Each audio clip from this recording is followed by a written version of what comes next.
Hi viewers, welcome to our channel. ప్రస్తుతం మనతో పాటు భరద్వాజ్ గారు, సీనియర్ జర్నలిస్ట్, వారితో ఒకసారి మాట్లాడదాం. సార్ నమస్కారం సార్. నమస్తే.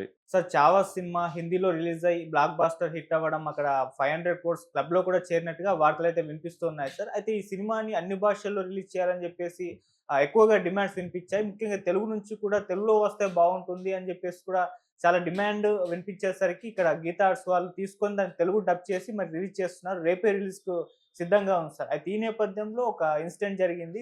సినిమాని తెలుగు వెర్షన్‌ని ఆపేయాలి, ఇక రిలీజ్ చేయకూడదు అని చెప్పేసి ఏపీ ముస్లిం ఫెడరేషన్ కమిటీ ప్రెసిడెంట్ ఎవరో కలెక్టర్‌కైతే వినతి పత్రం అందజేశారు సార్. ఇది ఇప్పుడు సోషల్ మీడియాలో వైరల్ అయిపోయింది. ఎందుకు దీన్ని ఆపే ప్రయత్నం చేస్తున్నారని చెప్పేసి కూడా వాపోతున్నారు చాలామంది. మరి ఆగే అవకాశం ఏమన్నా ఉందంటారా? మరి దీని వెనుక మీ మీ ఒపీనియన్ ఏంటి సార్? అంటే ఆయన ఒక పిటిషన్ బాధ్యతగా ఇచ్చాడు. హ్మ్. ఆ పిటిషన్ మీద నిర్ణయం తీసుకోవాల్సింది ప్రభుత్వం. హ్మ్. ప్రభుత్వం ఎవరిని అడగాలి? సినిమాకి సంబంధించి సెన్సార్ వారిని అడగాలి. ఓకే. అయ్యా మీరు సర్టిఫై చేశారా ఇది? అంటే సర్టిఫై చేశాము. దీనిలో ఇలా భిన్న సమూహాల మధ్య ఘర్షణాత్మక వైఖరి రేపేటువంటి భావజాలం ఉంది అని ఆయన కంప్లైంట్‌లో ప్రస్తావించాడు. హ్మ్. అలా మీకేమైనా అనిపించిందా? అని అడుగుతారు. అటువంటి కంటెంట్ ఉంటే మేమే ఆపేవాళ్ళం కదా అని వాళ్ళు రిప్లై ఇస్తారు. ఈ పిటిషన్‌ని తోసిపుచ్చుతారు. సినిమా ఆడేస్తుంది. ఈలోపు క్యూరియాసిటీ క్రియేట్ అవుతుంది. ఏముంది సినిమాలో అనేది. ఇప్పుడు ఈయన పిటిషన్ ఇవ్వటంతో ఇది యాంటీ ముస్లిం ఫిలిం అనేది హిందువులకి కనెక్ట్ చేస్తారు వీళ్ళు. కనెక్ట్ చేయటం ద్వారా తీసుకెళ్ళి హడావిడి చేస్తారు. దీనికంటే కూడా ఇలా ప్రభుత్వాన్ని అభ్యర్థించటం, పిటిషన్ ఇవ్వటం అనేది నిరసన రూపంలో భాగంగా చేశారండి. హ్మ్. అయితే ఆ నిరసన రూపాన్ని కూడా వాడేసుకుంటారు వీళ్ళు.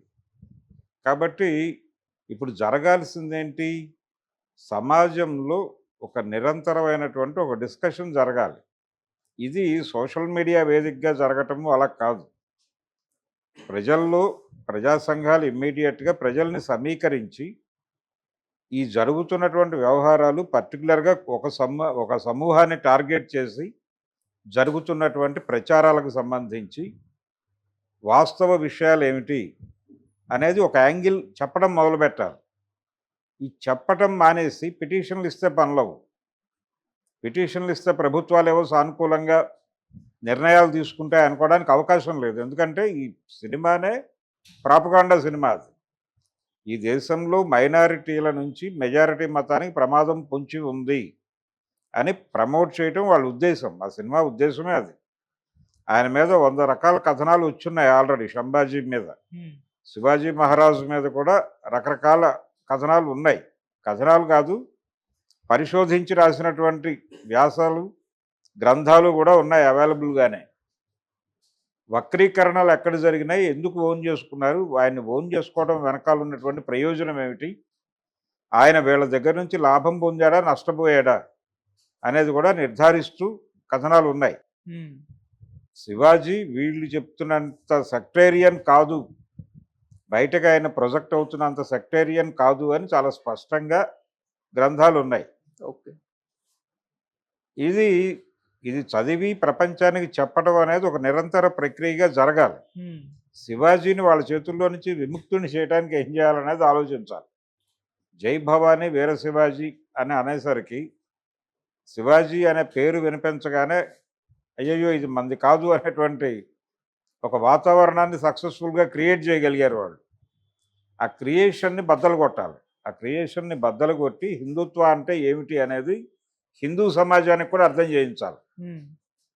హిందూ సమాజాన్ని బాగు చేసుకోవాల్సినటువంటి అవసరం ఉంది. అంటే తటస్థవాదులు అటు వెళ్ళిపోయారు. ఇంతకుముందు తటస్థవాదులు బలంగా ఉన్నప్పుడు మత సామరస్యం వర్ధిల్లింది. హిందూ మతంలో ఉన్నటువంటి తటస్థవాదులందరినీ వీళ్ళ లోపం వలన వాళ్ళు తీసుకెళ్ళిపోగలిగారు. ఈ లోపాన్ని అంగీకరించాలి. లౌకిక శక్తులు మనం ప్రాపర్గా వ్యవహరించకపోవడం వలన వీళ్ళందరూ అటు వెళ్ళిపోయారు అని వీళ్ళకి వీళ్ళు ఆత్మవిమర్శ చేసుకుని ఆ న్యూట్రల్స్ని తిరిగి నిలబెట్టుకోవటానికి వాళ్ళలోకి వెళ్ళి ఈ విషయాలన్నీ రెగ్యులర్గా చెప్పాలి. అది చేయాల్సిన పని. పిటిషన్లు ఇవ్వడం కాదు ప్రభుత్వాలకి. అది ముస్లిం సమాజం వాళ్ళ ఆందోళనని ప్రభుత్వానికి తెలియజేయటం కోసం, వాళ్ళ డిసెంట్ని తెలియజేయటం కోసం ఇచ్చారు. ఇచ్చింది అంతవరకే వాళ్ళ పరిమితం. దాన్ని అడ్డం పెట్టుకుని వీళ్ళు రకరకాలు చూసారా వాళ్ళు ఆపేయమంటున్నారు సినిమాని. అంటే ఆగిపోయినట్టే. రేపు రిలీజ్ లేదట, అసలు రోడ్ల మీదకి వస్తే కొడతారట దాకా తీసుకెళ్తారు ఈ ప్రచారాన్ని. తీసుకెళ్ళి ఈ పిటిషన్ ఆధారంగా ఒక మూడ్ క్రియేట్ చేసి థియేటర్కి జనాలు వెళ్ళటం ఒకటే కాదు, మైనారిటీస్ చాలా ప్రమాదకరం అనే విషయాన్ని ప్రమోట్ చేయడానికి ఈ వార్తను విపరీతంగా వాడతారు వాళ్ళు. ఆ ప్రమాదం ఖచ్చితంగా ఉంది దీని నుంచి. చావా సినిమాలో వాళ్ళు ఏం చెప్పారు అనేది, అంటే ఔరంగజేబ్ క్యారెక్టర్ని విలన్గా చూపించదలుచుకున్నప్పుడు విలన్గా అతను ప్రతి మనిషి జీవితంలోనూ కొన్ని నిర్ణయాలు, ప్రపంచాన్ని బాధపెట్టే నిర్ణయాలు కూడా ఉంటాయి. అవి మాత్రమే అతన్ని జడ్జి చేయడానికి పనికిరావు. టోటల్గా అతను చేసినటువంటి పనులు అన్నిట్లోనూ కనీసం మాత్రంగా 50% పైన మంచి పనులు ఏవైనా ఉంటే అతన్ని మంచివాడు, ఒక మంచివాడు కింద బ్రాండ్ అయ్యొచ్చు. అలాగని చెప్పి మిగిలిన 50% అతను చేసిన తప్పులు యాజ్ ఇట్ ఈజ్గా ఉంటాయి కదా సమాజంలో, వాటిని మాత్రమే ప్రొజెక్ట్ చేస్తే ఇటు పరమ దుర్మార్గుడు అనుకోవడానికి కూడా ఆస్కారం ఉంది. కాబట్టి ఇద్దరు రాజుల మధ్య ఘర్షణగా చూడలేదు దీన్ని. ఔరంగజేబ్కి శివాజీకి మధ్య 2 రాజ్యాల మధ్య యుద్ధం అది. 2 రాజ్యాల మధ్య యుద్ధం. హిందూ రాజుల మధ్య కూడా ఘర్షణలు జరిగాయిగా భారతదేశంలో. వాటిని ఎందుకు హైలైట్ చేయరు మీరు? అక్కడ మీకు క్యూరియాసిటీ కలిగించే అంశం లేదు కాబట్టి. ఇప్పుడు పురుషోత్తముడికి ఇతర రాజులకి మధ్య జరిగినటువంటి యుద్ధాలు, అంబికి జరిగిన యుద్ధం, దాని గురించి మాట్లాడండి. అద్భుతమైన సినిమాలు తీయండి, ఎవరు కాదన్నారు? ఎందుకు మానేశారు? పురుషోత్తముడిని అంబి ద్రోహం చేశాడు కదా, దాని గురించి సినిమా తీయండి, ఎందుకు తీయరు? అంటే ఇక్కడ క్యూరియాసిటీ ఉంది. ఔరంగజేబ్ అనే వాడిని విలన్గా చూపిస్తే ఒక సమాజాన్ని, ఒక సమూహాన్ని విలన్లుగా నిర్ధారించవచ్చు. తద్వారా ఒక మెజారిటీ ప్రేక్షకులు మన సినిమాని ఆదరిస్తారు. ఈ ఇక్కడ ఈ సెల్లింగ్ పాయింట్ కదా మిమ్మల్ని అట్రాక్ట్ చేసి సినిమా తీయించింది. ఆ సెల్లింగ్ పాయింట్ ఉందనే కదా మీరు తీసుకొచ్చి డబ్ చేసింది. ఆ సెల్లింగ్ పాయింట్ ఉందనే కదా ఇప్పుడు ఈ కేసును కూడా వాడుకుంటోంది. లేకపోతే ఇంత ప్రచారం జరిగేది కాదు మామూలుగా అయితే. అది జిల్లా ఎడిషన్ వార్త. నెల్లూరు జిల్లాలో ఒక సమూహం వెళ్ళి కలెక్టర్కి మెమోరాండం 100 మంది ఇస్తారు రోజుకి.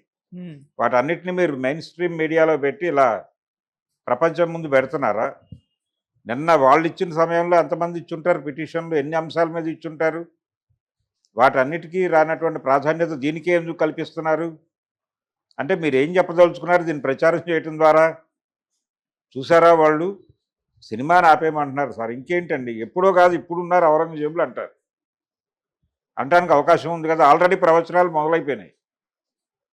అందుకని ఎక్కడ ఏ చర్య జరిగినా వీళ్ళు వాలిపోయి నానా గందరగోళం చేసే ప్రయత్నం చేస్తున్నారు.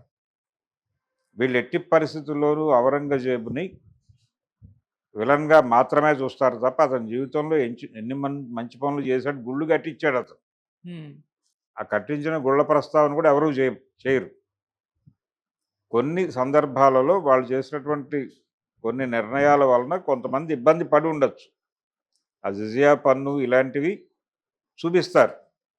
అది హిందువులను చాలా టార్చర్ పెట్టింది అంటే పెట్టి ఉండొచ్చు, ఇబ్బంది పడి ఉండొచ్చు. ప్రజారంజక పాలన సంపూర్ణంగా 100% అందరినీ తృప్తిపరిచిన పాలన అందించాడు ఔరంగజేబ్ అని ఎవరు అంటల్లా. ఆయన ఒక రాజు, అంతవరకే చూడాలి. అంతకు మించి అతన్ని చూడటం ప్రమాదం. అతని రాజ్యంలో కూడా హిందువులు ఉన్నారు కదా, హిందువులతో అతను మాట్లాడాడు కదా, హిందువులతో కలిసే జీవించాడు కదా, ఆయనతో ఘర్షణ పడింది కూడా హిందువులే కదా మెజారిటీ. ఆ టైంలో వాళ్ళ దర్బార్లో ఉన్న ఉన్నతాధికారులు ఎవరు? ఔరంగజేబ్ సంస్థానంలో అంతకు ముందు ఉన్నటువంటి అక్బర్ గారి సంస్థానంలో ఉన్న ఉద్యోగులు ఎవరు? ప్రధాన నిర్ణయకర్తలు ఎవరు? రాజపుత్తులే కదా. ఇవేవి పట్టించుకోరు. మొఘల్ అనగానే బ్రాండెడ్ క్రిమినల్ అన్న పద్ధతిలో మీరు సినిమాలు తీసేస్తే మనోభావాలు గాయపడ్డాయని వాళ్ళు ఎవరు కేసులు వేయరనే కదా వీళ్ళ ధైర్యం. అందుకని ఇది ఒక ప్రాపగాండా సినిమా. తెలుగు ఆడియన్స్ని తిరిగి కనెక్ట్ చేసుకుని వాళ్ళకి, అంటే ఇంతకుముందు వాళ్ళకి భాష లేకపోయినా కన్వే అయింది. ఆ సినిమా చూసిన వాళ్ళే చూస్తారు ఇప్పుడు ఇది తెలుగు వెర్షన్ కూడా. ఇప్పుడు తెలుగు బ్యాన్ అయిపోయినా వాళ్ళు హిందీ సినిమా అయినా చూస్తారు. కంటెంట్ అవైలబుల్గా ఉంది కదా. నువ్వు నువ్వు సోషల్ మీడియాలో పెడితే రేపు పొద్దున్నుంచి అదే పనిగా చూస్తారు కదా. పాత రోజుల్లో ఆకలి రాజ్యం సినిమా ఈరోజు బ్యాన్ అవుతుంది, రేపు బ్యాన్ అవుతుంది అని ప్రచారం జరిగేది. రేపు ఉండదట సినిమా అని ఈరోజు పరిగెట్టుకుంటూ వెళ్ళేవారు. దాన్ని ఎవరు ఏం టచ్ చేయలే.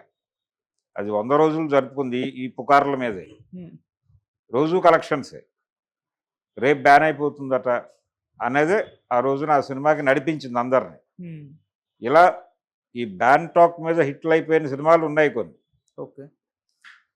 ఆ కోవలోకి ఇప్పుడు దీన్ని తీసుకెళ్తున్నారు చావాని. చావాని ఆపేయటానికి ముస్లింలు అక్కడ పిటిషన్ ఇచ్చారంట. వీళ్ళు సినిమా థియేటర్లోకి వచ్చి దాడులు చేసి చంపేస్తే ఏంటి పరిస్థితి? కాశ్మీర్ ఫైల్స్లో అనుపమ్ ఖేర్ కుటుంబాన్ని చంపేసినట్టు థియేటర్లో కూర్చుని వాళ్ళందరినీ పీకలు కోసేస్తే ఏంటి పరిస్థితి దాకా తీసుకెళ్తారు ఈ ప్రచారాన్ని. అందుకని ఇది కూడా ఒక ప్రచారము, దానిలో భాగమే. ఇందాక మీరు అన్నారు బన్నీవాసు ప్రమేయం కూడా ఉంది ఈ ప్రచారం వెనకాల. ఉంటే డెఫినెట్గా ఉండొచ్చు. ఇది ఒక మార్కెటింగ్ స్ట్రాటజీ. ఓకే. ఈ మార్కెటింగ్ స్ట్రాటజీలో భాగంగా ఏ హడావిడైనా చేస్తారు. ఇప్పుడు కలెక్టర్ ఆఫీస్లో ఇచ్చిన పిటిషన్ మీద ఇంత రచ్చ చేయడానికి కూడా అదే కారణం. ఓకే. సినిమాని సక్సెస్ఫుల్గా జనంలోకి తీసుకెళ్ళటం కోసం జరుగుతున్న ప్రయత్నాలుగానే చూడాలి ఈ గోల్. సార్ ఇప్పుడు ఆల్రెడీ హిందీలో రిలీజ్ అయింది, సూపర్ హిట్ అయిపోయింది, చాలా మంది ఇక్కడ కూడా చూస్తారు. మరి తెలుగు రిలీజ్ కు రెస్పాన్స్ అంటే హిందీలో వచ్చినంత రేంజ్ లో వస్తుందంటారా సార్? మీరేం తెలుగు మార్కెట్ వాళ్ళు తెలుగులో ఆ సినిమా చూడాలనుకునే వాళ్ళు చాలా మంది ఉన్నారు. హిందీ చూసిన వాళ్ళు చూస్తారు, తెలుగు కోసం వెయిట్ చేస్తున్న వాళ్ళు ఉన్నారు. ఓకే. వీళ్ళు వెళ్తారు, వాళ్ళు వెళ్తారు. వెరిఫికేషన్ ప్రోగ్రామ్ జరుగుతుంది. వెరిఫికేషన్ అంటే హిందీ సినిమా చూసినప్పుడు తమకు అనిపించినటువంటి అభిప్రాయాలు నిజమో కాదో తెలుసుకోవడం కోసం వెరిఫికేషన్కి వెళ్తారు.